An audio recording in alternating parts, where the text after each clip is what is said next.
ఒక్కసారి కొమ్మూరి గోల్డ్ కి కాల్ చేయండి. తాకట్లో ఉన్న మీ బంగారాన్ని విడిపించి మార్కెట్ ప్రైస్ కి వాళ్ళు కొనుక్కుని మిగతా డబ్బులు మీకు ఇచ్చేస్తారు. సిద్ధమా అని అడుగుతున్నా మిమ్మల్ని.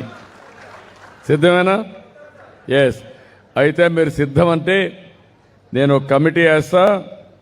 వాళ్ళ యొక్క ఫీల్డ్స్ మీరు పోయి చూస్తారు, వాళ్ళ అనుభవాలు వింటారు, మీరు అక్కడి నుంచి మారుస్తారు. 3-4 సంవత్సరాల్లో 100% ప్రకృతి సేద్యానికి మీరు వెళ్ళండి. మీ ఇండ్లపైనే కరెంట్ ఉత్పత్తి చేస్తాం, మీ పొలంలోనే కరెంట్ ఉత్పత్తి చేస్తాం, మీ ఇంటికి కూడా కరెంటు వాడుకోండి, మీ ట్రాక్టర్కి కూడా కరెంట్ ఎలక్ట్రికల్ ట్రాక్టర్ పెట్టుకోండి, దర్జాగా ఒక కారు కొనుక్కోండి, దానికి కూడా ఛార్జ్ చేసుకోండి. ఇంటికాడ వంట కూడా కరెంటుతోనే చేసుకునే పరిస్థితులు వచ్చాయి. కొత్త స్టవ్ వచ్చింది, వంట కూడా అయిపోతుంది. అంటే వంట ₹1 ఖర్చు లేదు.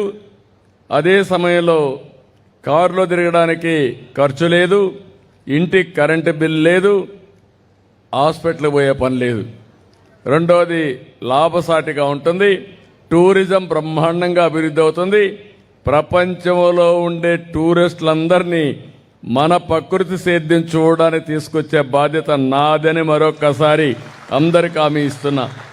ఎక్కడా ఇలాంటిది ఉండదు. 70% మన దగ్గర గ్రీన్ కవర్కి వెళ్తాం. ఇప్పుడు 50% వచ్చింది.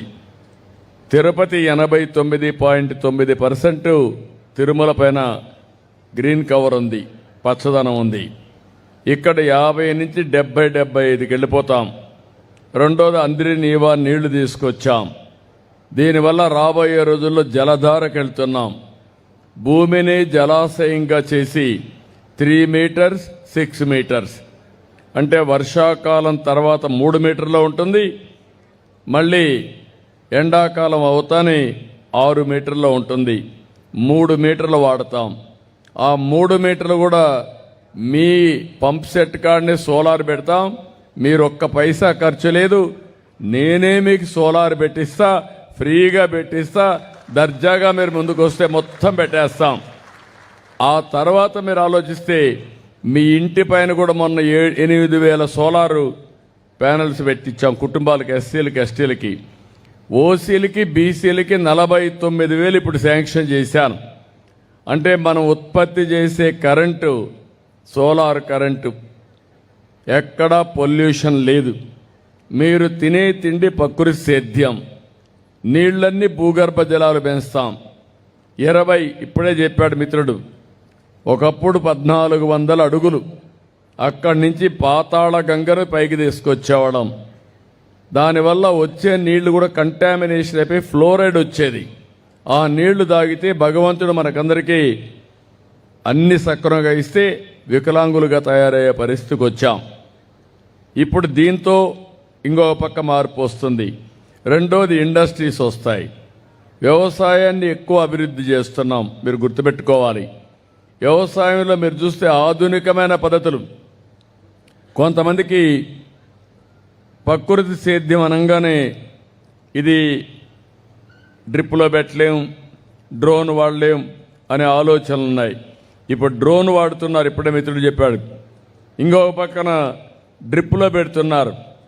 అంటే చాలా వినూత్నమైన ఆలోచనతో వస్తున్నారు. రేపు రాబోయే రోజుల్లో యూరియా మొత్తం బంద్ చేసి ప్రకృతి సేద్యానికి కావాల్సిన మొత్తం ఇక్కడ ప్రోత్సహిస్తాం. వేప పిండి దగ్గర నుంచి ఏమేం కావాలో అవన్నీ కూడా తీసుకొచ్చి ఇక్కడ మనం పెడితే ఆటోమేటిక్గా ఒక ఊపు వస్తుంది. అందుకే నేను మీకు అందరినీ కోరుతున్నా, పౌల్ట్రీకి వెళ్దాం, డైరీకి వెళ్దాం. డైరీలో కూడా ప్రకృతి సేద్యంతో పండించిన గడ్డేద్దాం. ఇంకొక పక్కన పళ్ళన్నీ కూడా ఇచ్చేద్దాం. ఇవన్నీ సర్టిఫికేషన్ పెడదాం, ట్రేసబిలిటీ పెడతాం. పలాని పొలంలో పండింది, పలాని విధంగా పండింది, ఇది ప్రకృతి సేద్యం వల్ల వచ్చిందని చెప్తే ఆటోమేటిక్ టెస్ట్ చేసుకుంటూ టాలీ అవుతుంది. దీనికి మార్కెట్లో కూడా రాబోయే రోజు రేట్లు ఎక్కువ వస్తాయి. ఇప్పుడు ఎవ్వరు కూడా యూరియా పండించిన పంట తినడానికి సిద్ధంగా లేరు. అదే మరి వరి తినడానికి సిద్ధంగా లేరు. ఎవరు కూడా ప్రతి ఒక్కరు ప్రోటీనే తింటున్నారు. రెండోది ప్రకృతి సేద్యంలో వచ్చిన పంటనే తినే పరిస్థితికి వచ్చారు. ఇప్పుడే ఆడబిడ్డలు చెప్పారు ఆరోగ్య సూత్రాలు. ఇదే మరి ప్రపంచమంతా ఆలోచిస్తున్నారు. ఇటీవల యూరోప్ను చూసుంటారు మీరు. ఒకప్పుడు యూరోప్ అంటే ఎప్పుడు కూడా స్నో ఫాలింగ్, రోడ్లన్నీ కూడా స్నో క్లీన్ చేసేవాళ్ళు మెషిన్స్ పెట్టి. అలాంటి యూరోప్లో ఈసారి 46-50 డిగ్రీల టెంపరేచర్ పెరిగిపోయింది. కార్లు పోతా ఉంటే టైర్లు పగిలిపోతున్నాయి, ట్రాక్లు పోతా ఉంటే ట్రైన్లు నిలిచిపోతున్నాయి, మెల్ట్ అయిపోయి. అక్కడ ఉండే వాళ్ళకి అలవాటు లేదు, కొంతమంది పెట్టెలు మారి రాలిపోతున్నారు ఈ టెంపరేచర్ తట్టుకోలేక. ఇప్పుడు రోడ్డు మీద నీళ్లు కొడుతున్నారు. ఊర్లలో టౌన్స్లో అంతా కూడా స్ప్రింక్లర్స్ పెట్టారు, అంటే వాతావరణంలో చల్లబరచాలని. అంటే ఇలాంటి పెను మార్పులు వచ్చేసాయి. అందుకే రాబోయే రోజుల్లో మీరు చూస్తే స్టీల్ కూడా గ్రీన్ ఎనర్జీతో తయారు చేసే స్టీలే కొంటున్నారు. అందుకే మొట్టమొదటిసారిగా జిందాల్ స్టీల్ వస్తూ ఉంది.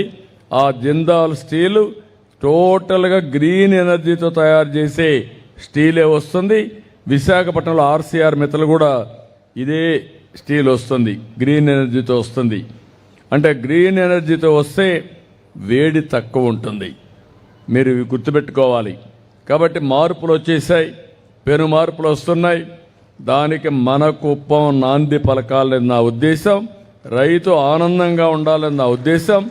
ఒక పక్క ఇండస్ట్రీ వస్తుంది, టూరిజం పెరుగుతుంది, ప్రకృతి సేద్యం చేద్దాం, వాణిజ్య పంటలకే వెళదాం.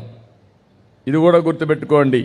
ఎయిర్ కండిషన్ పౌల్ట్రీ ఫామ్, ఇప్పుడే కంట్రోల్ టెంపరేచర్ ఒక క్రాపు, మిగిలిన ఒక క్రాప్ వచ్చి టమోటాకి వెళ్ళడం, ఎన్విరాన్మెంట్ కంట్రోల్ చేయడం, అది కూడా ఒకసారి మనం వర్కౌట్ చేసుకోవాలి.